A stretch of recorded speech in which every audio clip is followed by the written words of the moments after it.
250 kilometre হচ্ছে চওড়া, 4500 kilometre হচ্ছে লম্বা এই নদীটা। কিন্তু এর চতুর সাইডে সব লবণ পানি, সব লবণ পানি।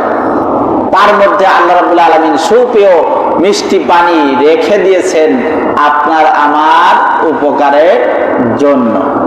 এরপরে দেখেন চন্দ্র সূর্য নির্দিষ্ট জায়গায়, এখান থেকে একটু হেরফের হলে পৃথিবীতে আর বসবাস করা সম্ভব হবে না। এই গাছপালা যদি না থাকে পৃথিবীতে, মরু হয়ে যায়, মরুভূমির মতন মরু এলাকা, সেই জায়গায় কিন্তু অক্সিজেনের ঘাটতি থাকে। আপনারা হয়তোবা অনেকে খেয়াল করেছেন, 20 তলার উপরে উঠবেন, দেখবেন মোবাইলে নেটওয়ার্ক পায় না।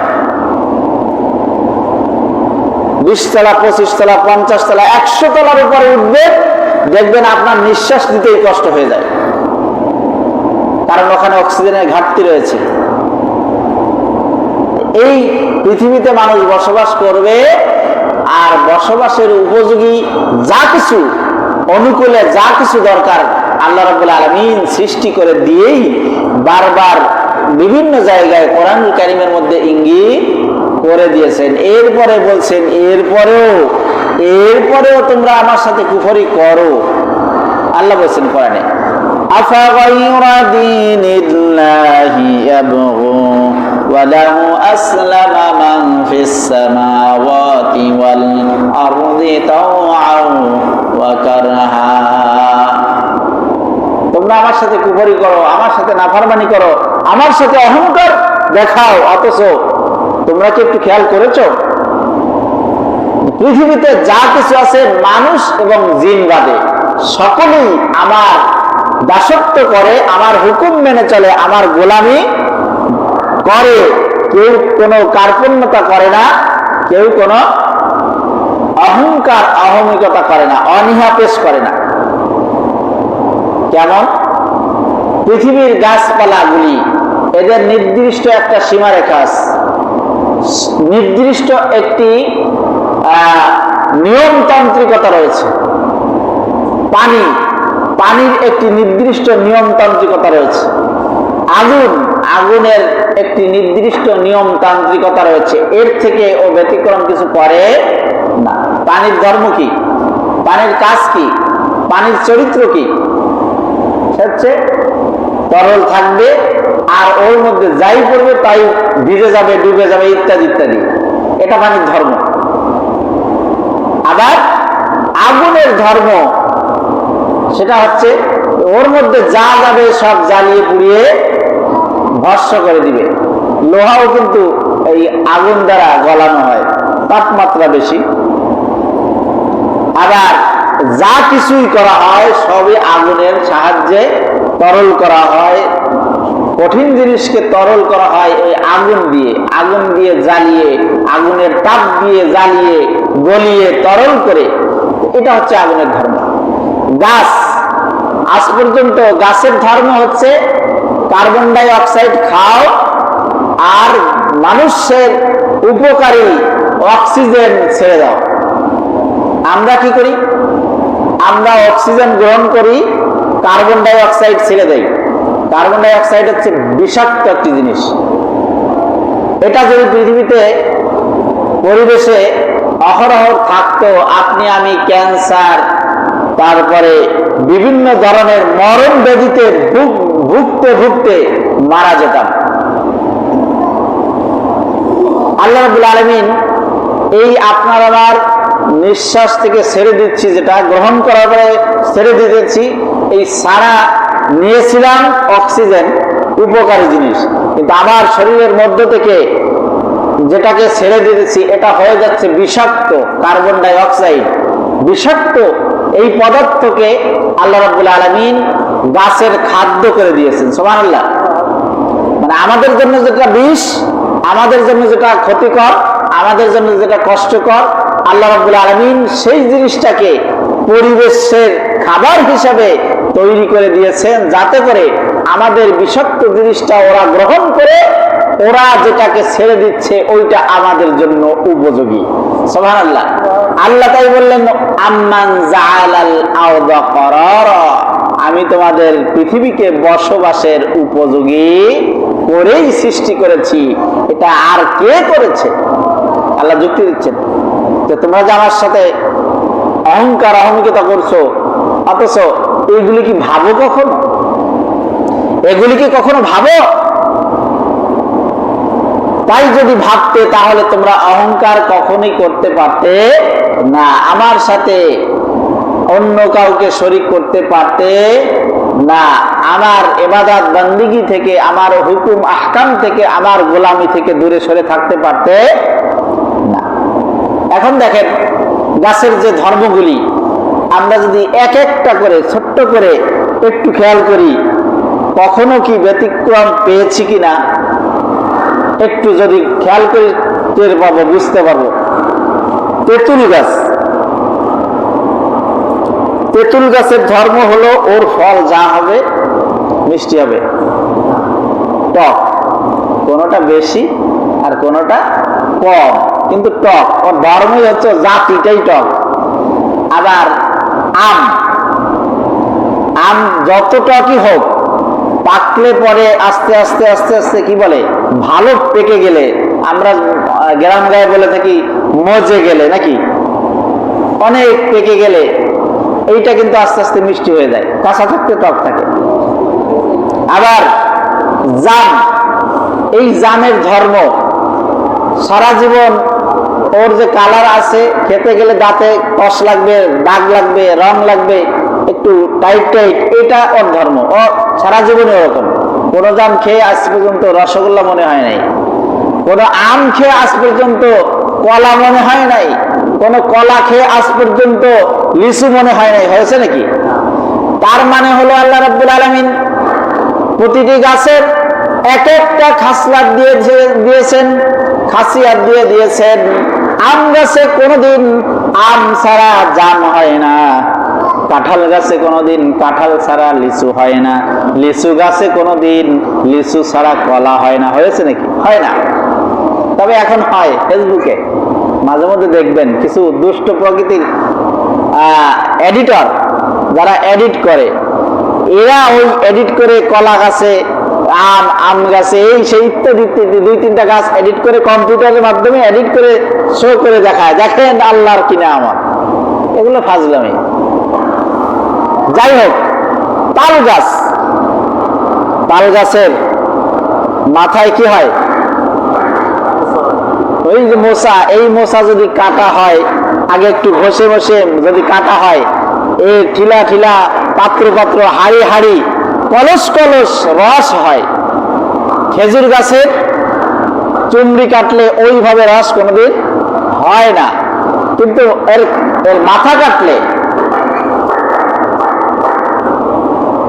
মাথা কাটলে এর থেকে যে রস বের হয় তা কলস কলস হয়।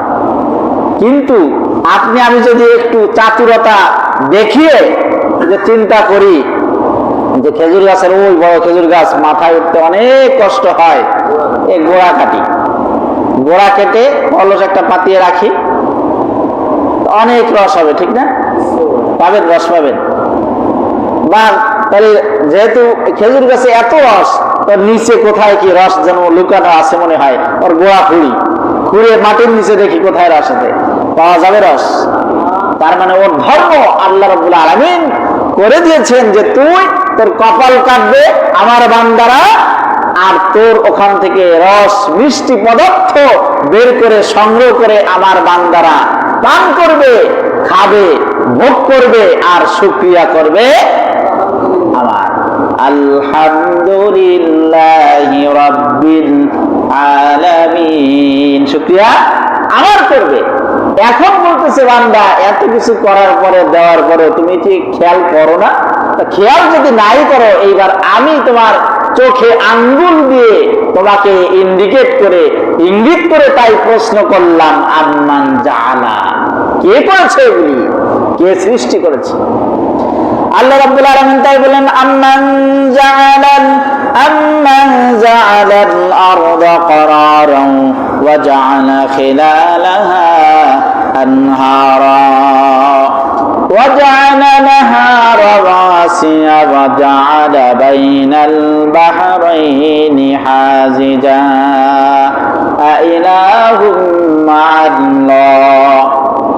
এত কিছু করলাম তোমাদের জন্য, এরপরেও আমার সাথে অন্য কাউকে ইলাহ মনে করবে? আমার সাথে অন্য কাউকে শরীক রাখবে? আমার সাথে অন্য কারো ইবাদত, দাসত্ব, গোলামি, হুকুম মেনে চলবে? এখানে আল্লাহর সাথে ভিন্ন, আল্লাহর সাথে আমরা সাদৃশ্য কখনো কখনো রেখে যাচ্ছি বা রেখে দিতেছি, সেটা হলো মিস্টার ইবলিস।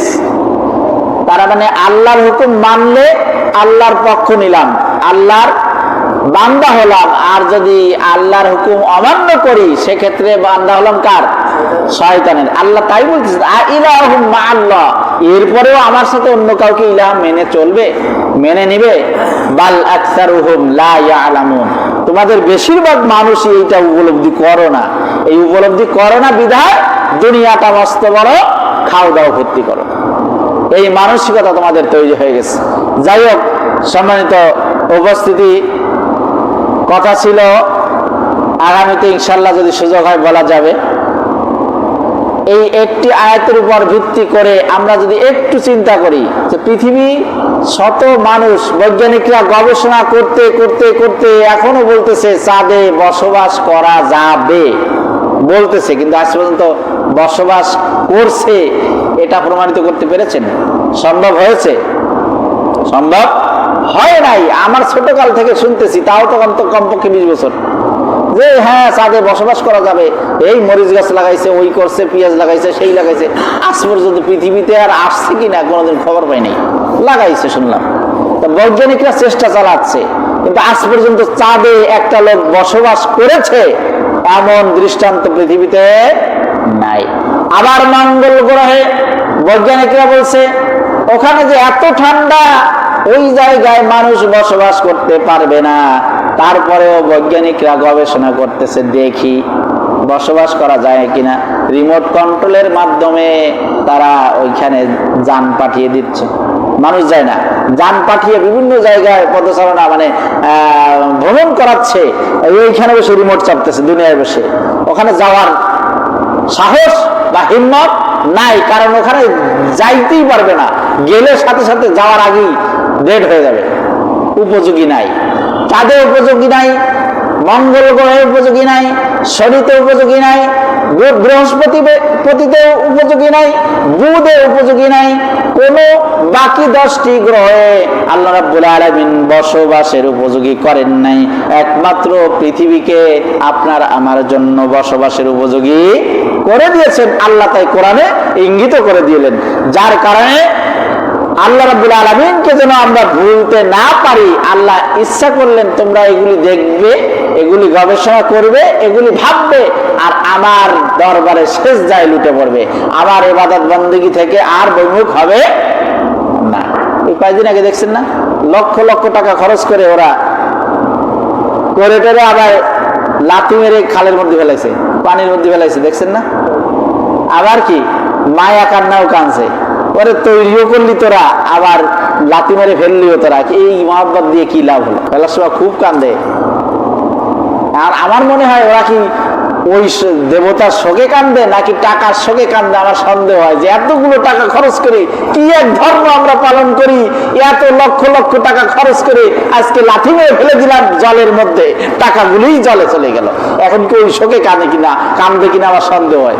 আল্লাহ রাব্বুল আলামিন আমাদের সকলকে এজন্য সহি বুঝ দান করুন, যাতে করে আমরা যেন আল্লাহর একনিষ্ঠ বান্দা হতে পারি। উঠতে বসতে চলতে ফিরতে গবেষণা করব, চিন্তা করব যে এই সামান্য একটা আঙ্গুল একটা লাঠির মতন যদি সোজা করে দিত, আমি বুঝতেছি এই যে হাতে ব্যথা না, গত শুক্রবার অ্যাক্সিডেন্ট করলাম, ভাত খেতে গেলে এখানে টান পড়ে, শুকায় গেছে তো, টান পড়লে ফেড়ে যায়, কাঁচা চামড়া ফেড়ে গেলে কেমন কষ্ট হয়। ভাত খেতে গেলে আমি এখন 3 আঙ্গুল দিয়ে খাওয়ার চেষ্টা করি, এই জায়গায় টান লাগে তাই। আর যদি সোজা হতো তাহলে কাঁটা চামচের মতন ওদিকে মানে তৃপ্তি সহকারে কি খাওয়া সম্ভব ছিল? কাঁটা চামচ দিয়ে খাওয়া যায়, নুডলস খাওয়া যায়, আম খাওয়া যায়, শক্ত জিনিস, ভাত খাওয়া যায়, তাও কষ্ট করে খাওয়া যায়, ফিনিশিং টানা যাবে না, প্লেটে অর্ধেক লাস্ট পর্যন্ত থেকেই যাবে। আল্লাহ রাব্বুল আলামিন কতটা উপযোগী করে আঙ্গুল দিয়ে চেটে খাওয়ার সুযোগ করে দিয়েছেন, ভাঁজ করার, সামান্য সূক্ষ্ম একটা জিনিসকেও ধরার সুযোগ করে দিয়েছেন, এই যে কবজা দিয়েছে আল্লাহ রাব্বুল আলামিন। এই জন্য বলছেন যে তোমরা এগুলি দেখবে, চিন্তা করবে, আর আমার দরবারে শুকরিয়া করবে, আমার কাছে সিজদায় লুটে পড়বে, আমি তোমার জন্য আরো বরকত দিয়ে ভরপুর করে দিব। সুবহানাল্লাহ।